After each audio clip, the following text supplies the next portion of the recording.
सुप्रभात बच्चों। आशा करती हूँ कि आप सब स्वस्थ होंगे, खुश होंगे और अपने घर पर रह रहे होंगे। और आपने गृह कार्य मुझे कुछ बच्चों ने समय पर भेजा है, परंतु अभी तक भी कुछ बच्चों का गृह कार्य नहीं आ रहा है, तो कृपया अपना गृह कार्य समय पर करें। पार्ट 2 जॉर्ज पंचम की नाक, इसके हमने 1 से 5 प्रश्न कर लिए थे। अब आगे जो 6 से 11 प्रश्न हैं वो हम अभी से सांकेतिक रूप से समझेंगे, परंतु इसका जो गृह कार्य है आपने वर्णन करके इनके प्रश्नों का उत्तर देना है। तो प्रश्न 6 हम देखेंगे कि प्रस्तुत कहानी में जगह जगह कुछ ऐसे कथन आए हैं जो मौजूदा व्यवस्था पर करारी चोट करते हैं। उदाहरण के लिए, फाइलें सब हजम कर चुकी हैं, सब हुकामों ने एक दूसरे की तरफ ताका। पाठ में आए ऐसे कुछ अन्य कथन छांट कर लिखिए। लेकिन देखिए, आपने पाठ में कुछ ऐसे सांकेतिक वाक्य देखे होंगे जिसका मतलब शाब्दिक अर्थ तो कुछ और है, परंतु वैसे वो कुछ और अर्थ दे रहे हैं। जैसे कि आपने देखा कि शंख इंग्लैंड में बज रहा था, परंतु उसकी गूंज हिंदुस्तान में थी। शंख इंग्लैंड में बज रहा था, उसकी गूंज हिंदुस्तान में थी। अब आप देखिए कि इसका अर्थ क्या है कि शंख इंग्लैंड में बज रहा था, अर्थात रानी की आने की जो तैयारियां थी वो इंग्लैंड में चल रही थी, परंतु उसकी जो तैयारियों की सूचना थी, जैसे उसके नौकर, बावर्ची, खान पान आदि की तैयारियां और उसकी जो सूचना थी वो हिंदुस्तान की खबरों में, अखबारों में छप रही थी। तो ये इसका अर्थ है। दूसरा, आपने देखा होगा कि जैसे कि इस प्रश्न में भी है कि फाइलें सब हजम कर चुकी है, या फिर सब हुकामों की मीटिंग बुलाई गई, सब हुकामों ने एक दूसरे की तरफ ताका। और 2-3 वाक्य कुछ इस तरह से हैं कि पुरातत्व विभाग के लोगों ने एक दूसरे की तरफ ताका।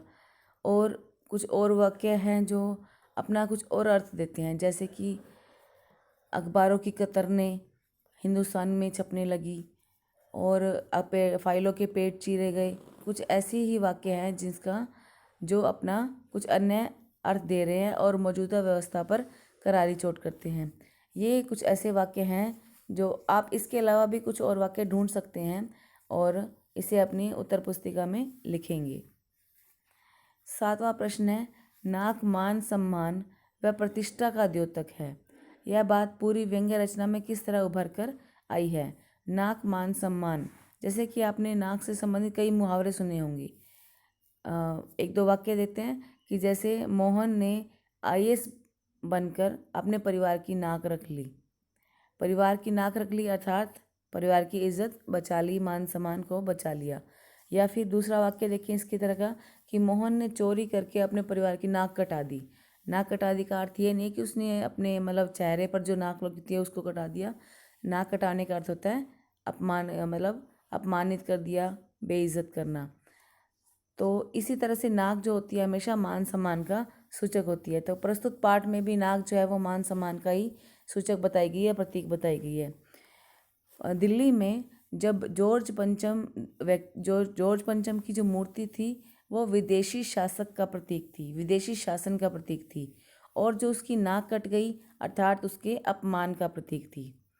दोबारा सुन लीजिए कि नाक जो है वो मान सम्मान का सूचक है और जॉर्ज पंचम की मूर्ति विदेशी शासन का प्रतीक है, और उस मूर्ति पर से नाक का कटना उसके अपमान का प्रतीक है। यानी कि उस भारतीय जो थे उस स्वतंत्रता के बाद, स्वतंत्रता से पहले वो इतना प्रयत्न नहीं कर पाए कि उसकी मूर्ति तक पहुँच सके, परंतु स्वतंत्रता के बाद उन्होंने उसकी नाक काटी अर्थात नाक हटा दी, अर्थात वह उनकी नीतियों को किसी भी तरह से सही मानते नहीं थे, इसलिए उसकी नाक जो थी वो हट गई थी। और दिल्ली में सब कुछ था, और दिल्ली वाले यानी कि जब महारानी का आगमन हुआ तब उन्होंने अपनी नाक बचाने के लिए, अपने मान सम्मान की रक्षा के लिए उन्होंने क्या किया, हर प्रयत्न किया और करोड़ों रुपए जो थे पानी की तरह उन्होंने बहा दिया।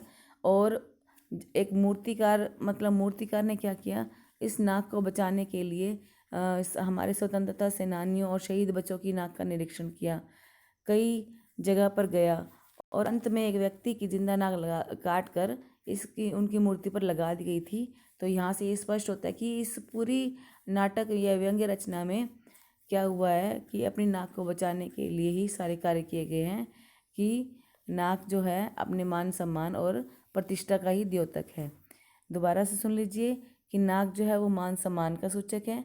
दिल्ली में विदेशी शासन मतलब जो जॉर्ज पंचम की नाक जो जॉर्ज पंचम की जो मूर्ति थी वो विदेशी शासन का प्रतीक थी और उसकी मूर्ति पर से नाक का हटना उसके अपमान का प्रतीक। और पूरे पाठ में उसकी नाक को बचाने के लिए विशेष प्रयत्न किया गया, मीटिंगें बुलाई गई और दिल्ली ने अपनी नाक बचाने के लिए अपने आत्मसम्मान की रक्षा के लिए सारे कार्य किए। और जो जॉर्ज पंचम की मूर्ति पर जो नाक लगानी थी उसकी नाक से भारतीय स्वतंत्रता सेनानी और हमारे शहीद बच्चों की नाक भी ऊंची थी, यानी कि उसकी नाक जॉर्ज पंचम की मूर्ति की जो नाक थी वो छोटी रह गई थी।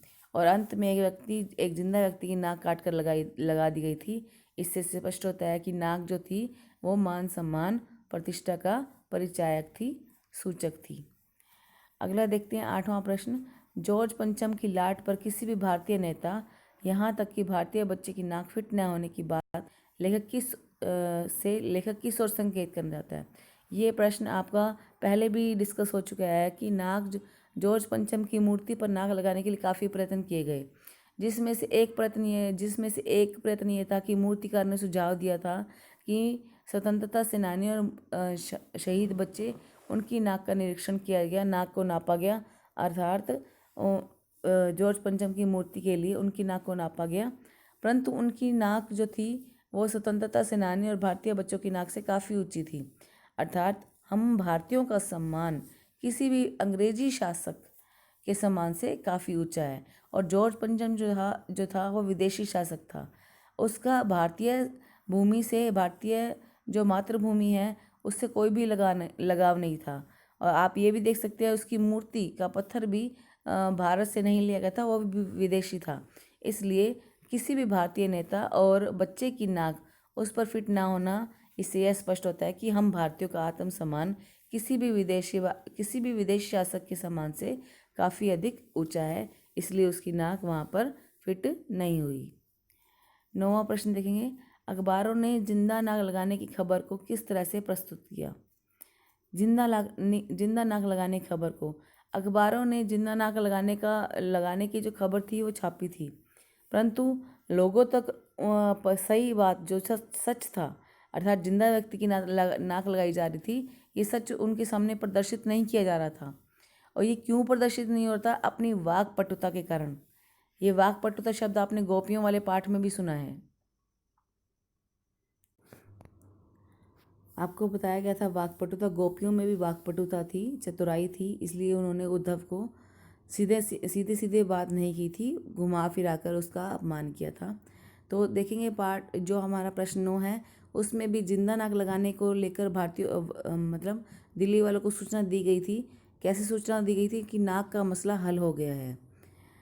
लाट की नाक, यानी कि जॉर्ज पंचम की लाट की नाक लग रही है, जिंदा नाक लग रही है जो कतई पत्थर की नहीं लगती। इसलिए अखबारों ने जिंदा नाक लगाने की खबर जो थी वो अपनी वाक पटुता के कारण लोगों से छिपाई थी, लोगों तक पहुंचाई नहीं थी। आप अपने ये 2 वाक्य दोबारा सुन लीजिए कि नाक का मसला हल हो गया है, लाट की नाक लग रही है, जिंदा नाक लग रही है जो कतई पत्थर की नहीं लगती है। तो इस तरह के वाक्यों से उन्होंने जो वास्तविकता थी वो लोगों से छिपाई थी अपनी वाकपटुता के कारण। 10वां प्रश्न देखेंगे। नई दिल्ली में सब था, सिर्फ नाक नहीं थी। इस कथन के माध्यम से लेखक क्या कहना चाहता है? तो यहाँ आप देख सकते हैं कि नई दिल्ली में सब था अर्थात स्वतंत्रता के बाद भारत जो था वह संपन्न देश था, कोई विपन्नता नहीं थी, कोई अभाव नहीं था, कोई कमी नहीं थी। तो यहाँ ये स्पष्ट हो गया कि नई दिल्ली में सब कुछ था, अर्थात समृद्ध देश था। भारत एक समृद्ध देश था स्वतंत्रता के बाद, परंतु नाक नहीं थी, अर्थात उनमें आत्मसम्मान की कमी थी। वो एक विदेशी शासक जो था जिन्होंने हम पर अत्याचार किया, अपमान किया भारतीयों का, उसकी नाक बचाने के लिए उन्होंने क्या किया था, अपने ही किसी भारतीय व्यक्ति की नाक जो थी काट कर लगा दी थी। तो यहाँ ये स्पष्ट होता है कि नई दिल्ली में सब था अर्थात एक संपन्न देश था, समृद्ध देश था, परंतु क्या था, अपने नाक नहीं था, मतलब आत्मसम्मान की कमी थी। गुलामी की मानसिकता से वो जूझ रहे थे। आज भी वो किसी भी अंग्रेजी व्यक्ति को, अंग्रेजी शासक को भारतीयों से ऊंचा समझते थे। अर्थात वो स्वतंत्र होते होते हुए भी मानसिक रूप से परतंत्र ही हैं। यहाँ ये लेखक जो है स्पष्ट करना चाहता है।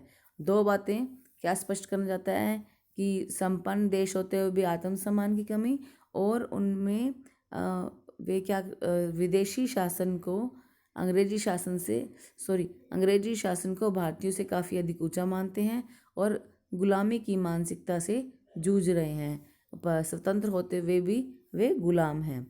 अगला प्रश्न देखेंगे, प्रश्न नंबर 11।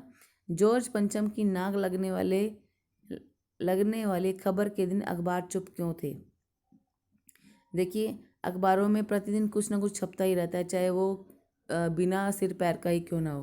परंतु जिस दिन जॉर्ज पंचम की नाक लग रही थी, लगने वाले दिन जो थे, वो उसकी खबर को अखबारों में नहीं छापा गया था।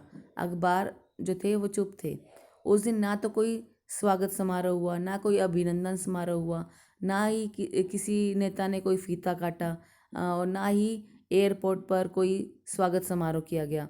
अर्थात वो इस तरह की खबर ना छापकर, या कोई भी खबर ना छापकर, वो अपने विरोध को प्रदर्शित कर रहे थे कि अर्थात एक विदेशी शासक की नाक के लिए जब एक जिंदा व्यक्ति की नाक काट कर लगा दी गई थी, तो अपना विरोध वो खुलकर प्रदर्शित नहीं कर रहे थे, चुप रहकर प्रदर्शित कर रहे थे। इसलिए उस दिन अखबारों में कुछ भी नहीं छपा था। अर्थात वो अपना विरोध प्रदर्शित करने के लिए अखबारों में उन्होंने कुछ भी नहीं छापा था। अब आशा करती हूँ कि आपको पार्ट 2 की 6 से 11 प्रश्न समझ आ गए होंगे। छठे प्रश्न में जो आपके ये कथन है, इसको आप केवल अपने ध्यान में रखेंगे, इसको आप अपने उत्तर पुस्तिका में नहीं लिखेंगे। दोबारा सुन लीजिए, ये प्रश्न 6 आपने उत्तर पुस्तिका में नहीं करना है, और 7 से 11 प्रश्न जो हैं आपने पूरा एक्सप्लेन करके लिखना है, क्योंकि प्रश्न आपका 3 अंक का आएगा, 2 या 1 अंक का नहीं आएगा। 3 अंक में आपने पूरी सूचना उनको देनी है। इसलिए आप इसको अच्छे ढंग से पाठ को पढ़कर पाठ में से आए शब्दों का प्रयोग करेंगे और अपना उत्तर जो है वो एक्सप्लेन करेंगे, वर्णन करेंगे। धन्यवाद।